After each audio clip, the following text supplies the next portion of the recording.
right. Thanks for tuning in, guys. I got the one and only DJ Rap with me right now. Can you confirm that this is you on the phone? This is like some spyware business. Yes, this is DJ Rap. How you doing, dear? Yeah, I'm doing awesome. Her new song, Run Tis Ting, with Urban Dub featuring Screwfizzer, is out now, available for download on Beatport, releasing worldwide via Get Hype Records on November 9th. Am I right in saying this?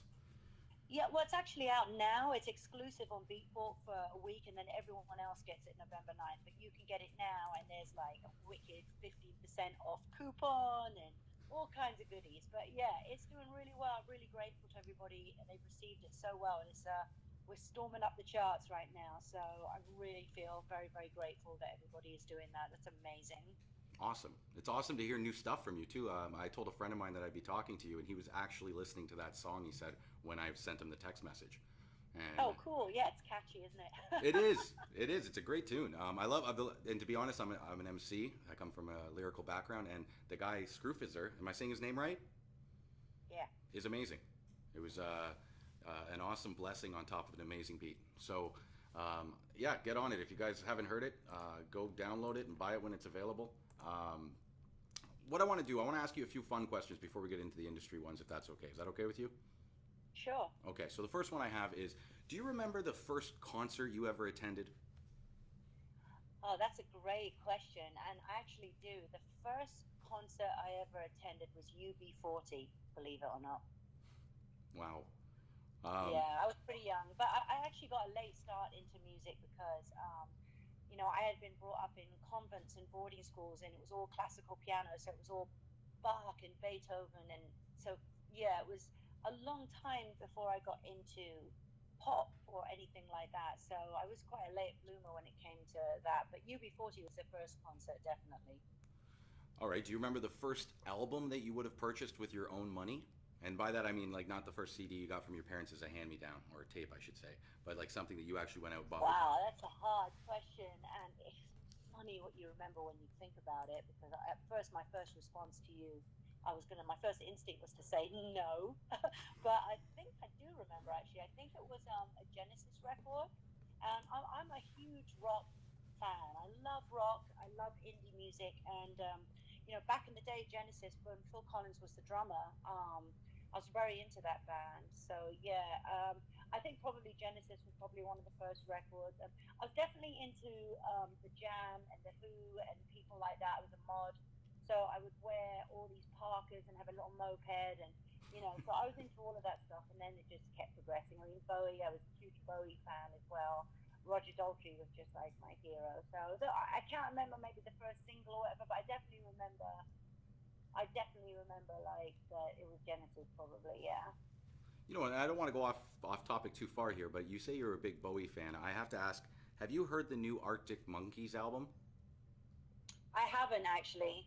Well, it's very Bowie-esque. Like honestly, the first time I heard it, I thought it was Bowie. I was driving in my car, it came on the radio, and I thought maybe David Bowie had an archive and they pulled something out of the archive. Um, Yeah, well, there's a what's that? Sorry, say it again. Oh, we got to cut off. drum and bass for a while. Sorry about that. I don't know if you remember, but Bowie got. That's Sorry, okay. we cut out. We That cut out. might happen quite quite a few times. It's WhatsApp. But yeah, Bowie used to be into drum and well, he was a drum and bass fan, and I actually did a show with him in New York, which was probably one of the highlights of my life. Like, DJing and playing next to David Bowie, and he turned around whilst we were on the stage together and just winked at me, and I nearly died. I was like, that's the only time I've had a real fangirl moment because normally we all do the same thing. We all breathe. We're all human. So I'm not one of these people that get starstruck, but that man starstruck me for real. Yeah, he's an incredible musician and artist. Um, I have to say, I grew up loving the movie Labyrinth before I even knew David Bowie as a musician. Obviously, I became enthralled in his music as I got older, but up till now, the only story I've heard from somebody is somebody who said that they were playing music once and David Bowie happened to be in another room and said, "Hey, I like that music." And I was like, "Oh my God, you had that connection to David Bowie." Hearing your story, though, of David Bowie, that you were on stage with the guy and he actually winked at you, I don't know what to say to that. I'm speechless. That's an amazing story to have. Yeah, It, it's pretty cool. It was pretty cool to be able to, share a stage with someone that great. Yeah, it was amazing. that is, Not gonna lie. I got. I hope I don't butcher the pronunciation of this next word I'm going to ask you. Um, can you explain the Copernican principle to me? Oh my gosh. That's a wow. That threw me for a loop. Um, are you talking about the documentary that I did? Is that where you got this from? Yes, exactly where. Did I say it okay?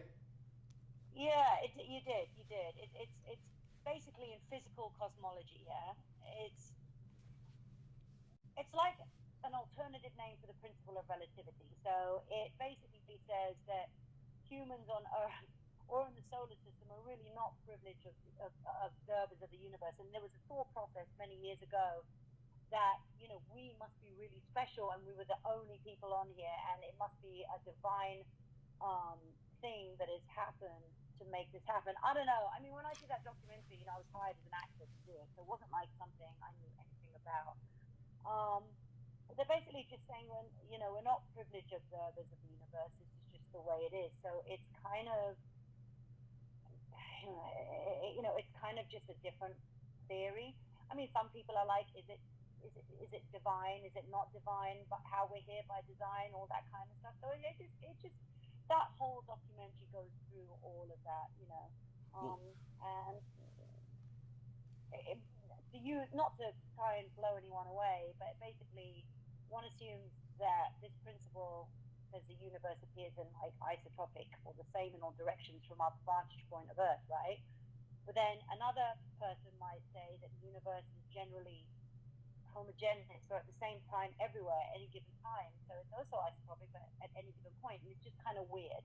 So it's all these different views that scientists have, and so that was just one point of view that I did with that. So I probably did a very bad way of explaining it, but that's my memory. I mean, I can't remember when that was. It was like 5, 6 years ago, probably, so maybe even longer.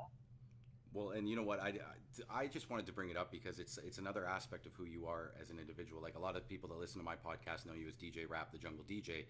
I don't think they realize all the other avenues you've gotten yourself involved in and been successful with.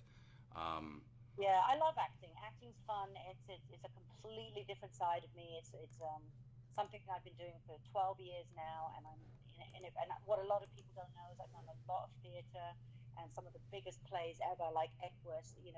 Who's Afraid of Virginia Woolf? I've done The Accused. I've done Mrs. Robinson. I've done that was really hairy because a lot of these plays there's nudity on stage, and so it's oh quite wow, frightening. But I love theatre and I love acting, and it's a definite passion of mine, and it's completely different from making music because, with making music so many times you need so many other moving parts to make it work. But, with acting, you can just sit there on a chair and deliver a monologue and just move people just with your own bag of ghosts. It's pretty cool. So, yeah. that's awesome, man. Actually, at my own production company as well. Um, so called Rapture Pictures, which is about to start next year doing our first. Actually, we already have one movie under production, so we're seeing. I'm trying some different things, but it's something I'm definitely getting into and looking forward to exploring and making really good indie films for the next few years because I've been in so many indie films. So, yeah. That's awesome, man. I look forward to seeing that stuff. Okay, I want to dive now, I guess, into industry type questions. I want to take it back to your beginning days. Do you remember when your first rave experience would have been? Yeah, I don't believe anyone should forget their first time at a rave. I mean, they might forget what happened during, but I think everyone kind of remembers something about their first experience. But for me, it was very clear. It was Wallace Road, Hackney, and it was a warehouse, and Dave Angel was DJing. And there was a lot of people DJing, but that was one that stood out to me because he was all dressed in white, and I just literally thought, well, there's an angel shining. Um, so yeah, so that was pretty cool. And yeah, I went there, and it was, I was with these other girls, and we were hanging out. I'm not going to give too much away because I have a book coming out on December the 7th, which is called Intelligent Woman, and it details my whole story. It's a autobiography, and it's covering all kinds of different viewpoints because I was there at the conception of this scene before drum and bass, before jungle, before happy hardcore. I mean, my first record was 1988. So But basically, to cut a long story short, I went to this rave, and the thing that hit me the most was that it was the first time I saw black and white people together with no racism whatsoever. It was the first time I saw girls and boys together without any Me Too or anyone hitting on anybody. It was just like, what's your name? Where are you from? Let's talk. Everyone just wanted to know about each other and just got down to base humanity, and it was really, really cool. So yeah. And that was in 1988, you said, right? No, that would be around 1980, probably either five or six. I was Oh, that's raving for right. a long time before I produced my record. Sorry, that's my bad. That's what you had said. That's Um, all right. You can't know everything. well, and okay, so but we're talking about you were pre jungle drum and bass, obviously. I want to ask you, do you remember the first time you No, experienced no. jungle? I'm gonna correct you there because Oh, no, I'm not. I'm not. I've never been just one thing, and that's something that like it's been a I may be known for drum and bass, but in America I'm known for tech house and my pop records. So it's like I have always made and driven, if that's even a word. I've always driven myself to go outside of the box and not be put in a drum and bass box. So for me, I consider myself an electronic artist, and that's it. If you look at all the records I've made, they cover every genre and all the way across. So I really don't like being put in that box. So not to be to wet your bonfire, but I don't agree with that description of myself at all. Just because I've made some jungle records doesn't mean that that's all I've done. And I have a much wider career in film and and documentaries and commercials. So for me, I think I love the term artist better, but I'm an electronic artist for sure. and honestly, reading up on you before we spoke, I saw that you made more of your success, we could say, in the other genres of music other than jungle drum and bass. Is that safe in saying? Yeah, it is. And the reason I make that distinction is that it's really important, for people to stretch themselves and push the envelope and not be put in a box. And I encourage that, you know what I mean, tremendously. So that's why, I've taken a lot of stick for it, and now that weight is off me because now everyone's doing what I did 20 years ago with that. Now a DJ can play different tracks in their set and make a drum and bass track with vocals and put like trap in it or put grime artists on it or do something. So for me, it's like, it's important that the people listening here, anyone who's trying to get into production, understands that they don't have to be boxed in. I think it's very important now. Make what you want to make, not what people expect you to, right? Exactly. And in fact, any artist who's done well is not someone who's copied someone else. So, Definitely. But I want to go back to okay, so 1985, 86 was your first experience at the rave. What was your first experience with jungle? there'll probably be it would be AWOL days. There would be a club called Paradise Club, and that was in London, and I think that was in Islington, if I remember correctly. And it was a promoter called Jay Pender, who yeah, it was his thing, him and Chris, and it was world dance. They did AWOL basically, and it was just a way of life, and that's what it stood for. And it was where really the beginnings of this for me happened.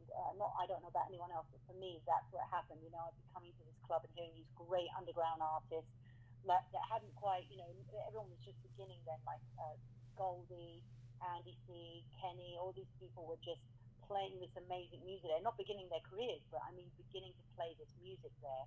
And it was just incredible. I would go and observe that music and be like, this is really interesting production. It's really captured my heart. I love this. This looks very interesting to me. Well, what inspired you then to become a DJ? Well, I was a producer first, and what inspired me to become a DJ was how to promote the records that I was making. It just made sense to be able to DJ the records you made on pirate radio station in those days. That's how it was. So it was all about how can I promote my single. And then I went to a rave, and I had an aha moment where I watched a DJ, just destroy the crowd in a beautiful way. And I just thought this is an amazing thing to do. And I just knew right there and then that this was my pathway into music and the doorway into the entertainment industry, which is what I had my eyes on the whole time. That's awesome.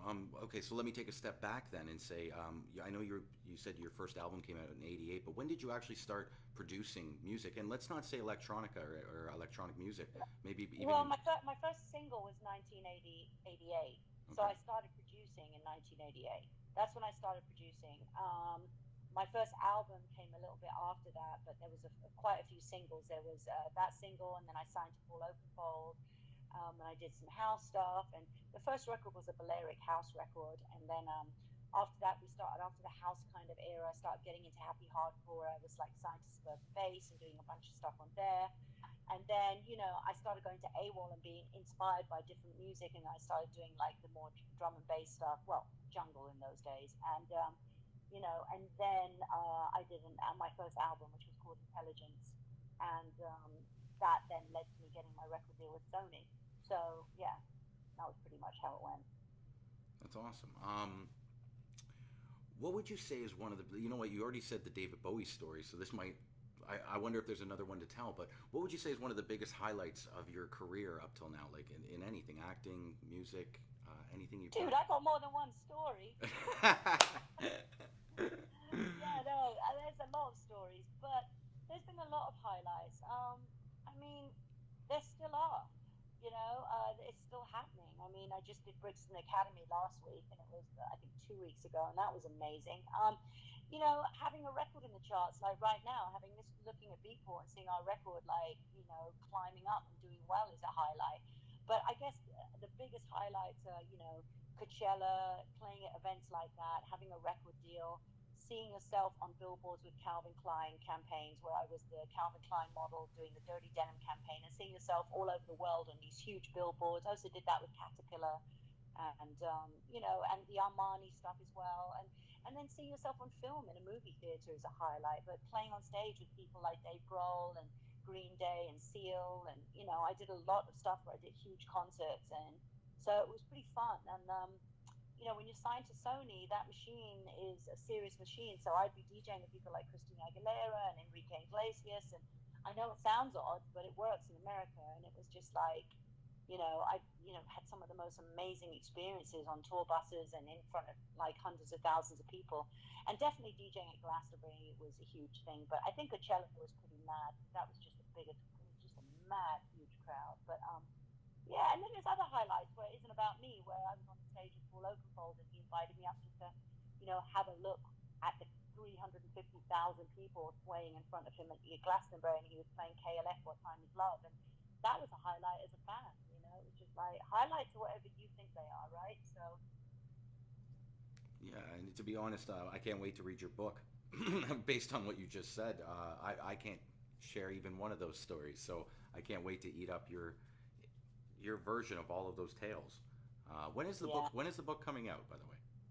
So the book comes out on December the 7th, and it's at Music Mondays. And if you go to any of my pages, there's all information on there. So it's called Intelligent Woman, and yeah, it's the latest in a DJ series that the Billy Bunters they put out. I think they put out Jack Frost's last book and all of that stuff. Big Bad and Heavy, which was a great book, and yeah, it's pretty cool. I'm excited.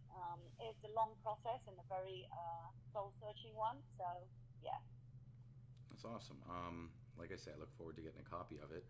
Will it be available in all bookstores, or would we have to order? No, you don't. You don't want to do that, man. They take 90% of everything. Why bother? Okay. It's like what's the point of putting all your life and work into something, only just to pay someone else? I mean, Music Mondays is where you can get it from. It's only one place, and Okay. that way, the artist gets paid too. Otherwise, it's just completely unfair.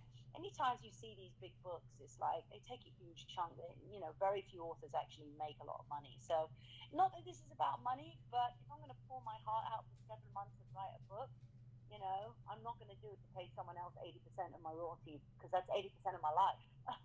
So I'm with you there's a lot. 100% on that. There's a lot of pain in that book as well as joy. So it's like that took me.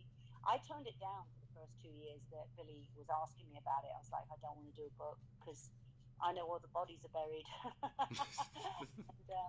But then eventually I thought about it. I thought it might be cathartic, and then I thought it might actually inspire some people who are going through some things that I went through and that I overcame. So yeah, it's important. Um, Let me ask you, what changes have you noticed from the day that you started DJing to where we are today in the scene that we're in? That it's just more streamlined as a business. Everybody in this now, it's a proper bona fide business. Everyone has their head together. They know what they're doing. Everybody's legit in the sense of how it works. But I also see more of a bonding of people with a deeper appreciation of how lucky we are to still be in the scene. So people are much more. Even though it's highly competitive, I feel that it's. I don't know. I just feel that people seem to be closer. Certainly with me, anyway. When I go to England, everyone seems super close, and I just love everyone in this scene. It's an amazing scene, and maybe I have a different perspective because I was brought up with the boys, so I have a real history with them. But to me, it's like Sons of Anarchy, but drum and bass.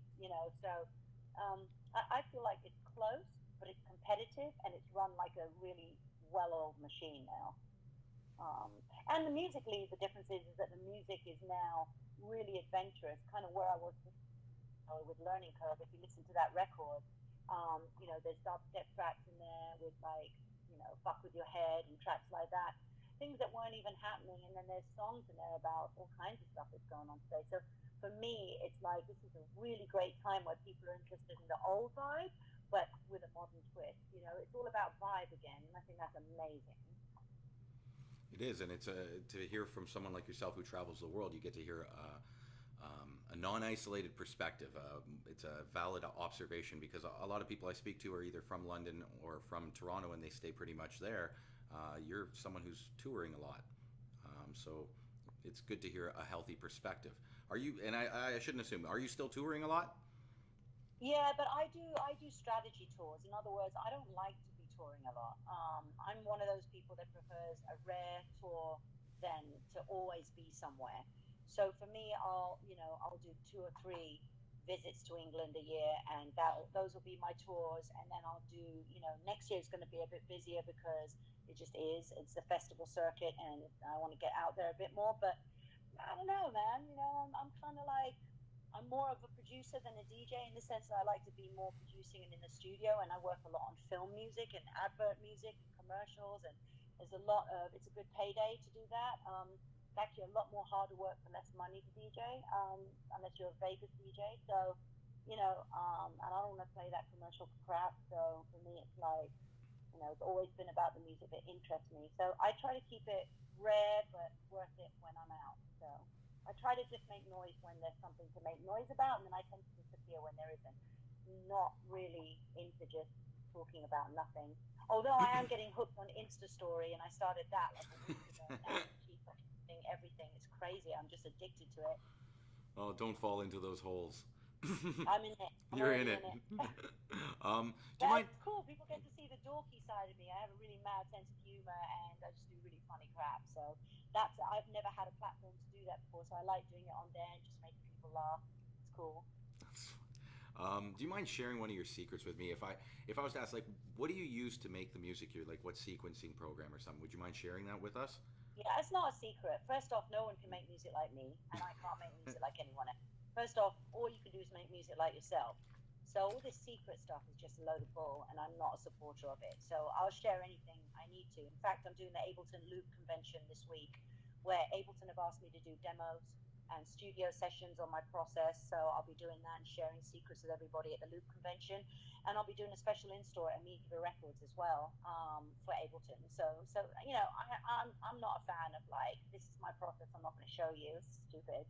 So I'm a huge Ableton fan. I teach Ableton. I have an online music school called Music Tech Collective, which promotes Ableton, and I've written and designed my own Ableton course, which took a year of my life, which is up there on musictechcollective.com. There are online courses of how to get into the music industry and everything you need about like music. I'm currently working on a drum and bass tutorial now, which is just taking a while, but I'm getting there. And the process I use is Ableton for my DAW, which is a digital audio workstation. And then my go-to plugins, I'll keep it short because we don't have all day. I love Serum, and I use that to plug in everything basically by Steve Duda is amazing. So go to Expo Records and check all that stuff out. Ableton you can do so much with, but then it's also about like, the other tools that you use to polish. So yeah, it's all about that stuff really. And I post all of my stuff and what I use on musictechcollective.com or my Facebook pages and all that stuff. Or you can just go to my course, super cheap, and check it out. Awesome. Thank you for sharing that. And I can appreciate what you're saying about like in the business world, once again, not to go too off topic, there's some people who will hoard information. They won't share it because they think it gives them value to a company. So like you'll ask, hey, how do you do something? And they'll go, oh, here, just give it to me. Let me do it. And it's like, no, I want to learn how to do it, but they don't want to teach you that because they think that by holding that information, they become more important. And that sometimes does happen with producers where you're somebody who's trying to learn the ins and outs, and you're like, hey man, how did you make that sound? Or and oh, don't worry about it, Well, man. as That's a far as I'm secret. concerned, what makes someone great is how they elevate everybody else. So, Yes, amen to that. Um, with that, okay, I've got two questions left. The last two are kind of just fun ones, so please just have fun with me, okay? Um, if you could create a Mount Rushmore for drum and bass, who would your four faces be? that's a fantastic question. What a great question. I got to think about this for a second. Okay, Fabio, myself, obviously. Obvious. Obviously. Um, let's see. Are you talking about DJs or producers? I'm saying anyone, to be honest, because my wall had Stevie Hyper Oh, D on it. anyone. Okay, outside of that realm. Oh, that's easy. Okay, so it would be. I think in DJing, Fabio is probably my favorite DJ, because that man just plays so deep.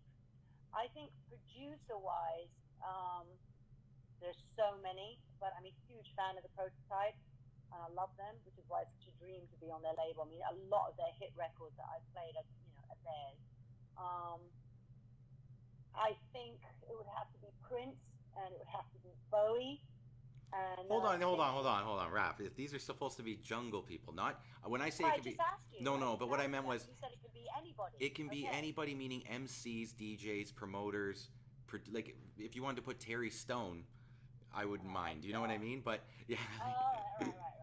So for MCs, I put Stevie Hyper, then I put Fabio, then I put producers as prototypes, and you got one more. I'm going to put myself. How about that? That sounds Because like a someone great. has to stand up to the girls. You know what though? If I ever see a Bowie carved out in stone, I'll know you've been there. Um, with that, I've got one final question for you. If you could put five items into a vault that would encapsulate our rave culture, what would the five items be? um, an Akai sampler,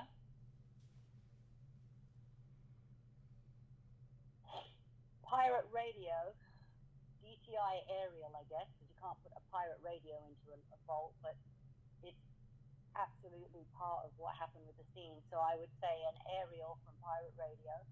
And hold on, let um, me just cut you off for one second. You can put a whole club into the vault. The vault is well, very. then let's put pirate radio in You can there. do that. Even the people from it, you can put in there. That's No, okay. I'll just put pirate radio. That's good. Pirate radio, all the technology from that time in the sense of Akai samplers, Kurzweil, so samplers were a Okay. big part of it. Um,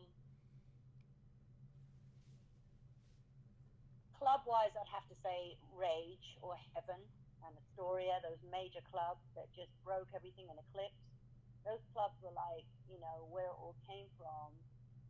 And I don't know, I guess vinyl. Is there one Yeah. specific one that you'd put? No, you can't ask me that. There's just too many. You're not the. Here's the thing. You're not the first one to say a vinyl, but I think out of five or six people have all said the Nine, and I'm like, wow, that's the one song that everybody wants everyone to remember, is the Nine. Which one? The Nine. Yeah. Okay. Um, But no, not for me. There's just too many. And my records go back. My favorite record of all time is French Kiss by Lil Louis oh Vega, yeah, because that was the stuff I used to rave to back in the day. It's the perfect house record. For me, it was like that record just did something to me, and it's just a timeless record. Um, Drum and bass, there's so many. When you look at some of the classics, music is one of my favorite tracks from Brooklyn's label. hmm And then more popular records that, like, I'm Gone from featuring Audio Bully. Is it Audio Bully? Yeah. With Simon Bassline Smith is one of my favorite modern records that happened. And then Rocket from Prototypes. What's it called? Rocket Blasters. I can't remember. It's so damn good though. And I don't know, man. It's hard to answer that don't worry, it's question. okay. I like just having a vinyl that says Jungle on it, and maybe it has every song ever made. Mm. Like one of those special vinyls. But Anyways, with that, I want to say thank you for taking the time to chat with me. Um, No worries. I want to talk to you, so please stay on the phone with me. I'm going to just sign off to my listeners. Do you have anything else you'd like to say before I let you go, though? Yeah, just one thing people don't realize is it's a lot of work and it's hard. And you see those DJs that are killing it, but what you're seeing is just that 1/10. So if you're out there and you're dreaming of being a DJ and producer, I really strongly urge you and encourage you to really spend your time learning the past and the history, because if you look at what happened in the past, you'll have a good sense of how to help yourselves in the future. And you really, really need to make great music in order to be a successful DJ. So get in the studio, produce, and it's a lot of work. You have to learn to be your own social media person, your own publicist, your own. You have to be savvy. Gone are the days where people just lie around, have a joint, and someone does everything for them. That just doesn't happen. So it's about hard work, and everyone I know who's doing well is working really, really hard. But it's the best job in the world, and I just want to say thank you to everyone who supports me, because without that, there's no point. So yeah, thank you. Well, thank you for that. Like I say, stay on the phone with me. Give me 1 sec, okay? Okay. All right, that was her DJ Rap, guys. As always, thanks for tuning in, and until next time, peace out.